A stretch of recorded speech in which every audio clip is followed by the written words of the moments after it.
Manager ഇല്ലാത്ത office എന്ന് പറയുന്നത് അവൻ വെൽക്കം ബ്രോ എന്ന്.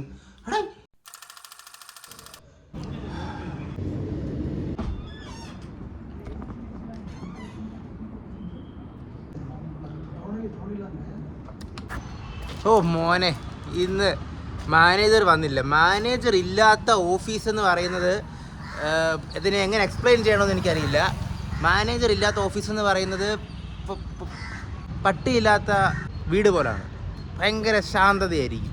അതുകൊണ്ട് ഒരു പ്രശ്നമില്ല മോനെ. അങ്ങനെ അദ്ദേഹം ഏതോ ഒരു മീറ്റിങ്ങിന് പോയിരിക്കുക. എന്നോടും കൂടെ പോകണമെന്ന് പറഞ്ഞു. പക്ഷേ എങ്ങോട്ട് എഴുന്നള്ളാനാ, ഞാൻ ഒന്ന് ബൈക്ക് എടുക്കാതെ വന്നത്. അതുകൊണ്ട് എങ്ങോട്ടും പോവാതെ ഞാൻ സിസ്റ്റത്തിൽ ഒരുപാട് പണികൾ ബാക്കിയുണ്ട്. അയ്യോ, അതുകൊണ്ട് ആ പണി ആദ്യം ചെയ്തു തീർക്കട്ടെ. അത് കഴിഞ്ഞിട്ട് അല്ലേ ബാക്കി കാര്യങ്ങൾ. അപ്പോൾ ശരി, എന്നാൽ പോയി പണിയെടുക്കട്ടെ.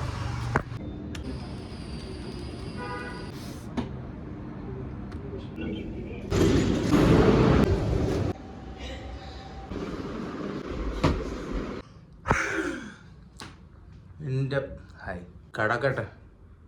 വയ്യ മക്കളെ, വയ്യ. പണിയെടുക്കുക, പോവുക, വരിക, കിടക്കുക, പോവുക, പണിയെടുക്കുക, വരിക. നമ്മൾ ഇതിനെക്കുറിച്ച് സംസാരിച്ചിട്ടുണ്ട്. പിന്നെ വേറെ കാര്യമില്ല. എൻ്റെ പൊന്നു മോനെ, ഇന്ന് സംഭവം എന്താണെന്ന് വെച്ചാൽ, ഞാനിന്ന് ലിഫ്റ്റ് അടിച്ച് വീട്ടിലോട്ട് വന്നപ്പോഴത്തേക്കും, ഞാൻ ലിഫ്റ്റ് അടിച്ചാണ് വന്നത്. സാധാരണ ലിഫ്റ്റ് അടിക്കുമ്പോൾ എങ്ങനെ, ഞാൻ താങ്ക് യു പറയാം. ലിഫ്റ്റ് അടിച്ച് കഴിഞ്ഞ് ഞാൻ താങ്ക് യു പറയുന്ന നേരത്ത് ആൾക്കാർ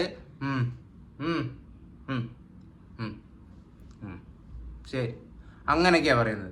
പക്ഷേ ഇന്ന് ലിഫ്റ്റ് അടിച്ച് കഴിഞ്ഞ് ഞാൻ ചെറുക്കൻ്റെ അടുത്ത് താങ്ക് യു പറഞ്ഞു ഉടനെ ചെറുക്കൻ വെൽക്കം ബ്രോ അങ്ങനെ പറഞ്ഞു.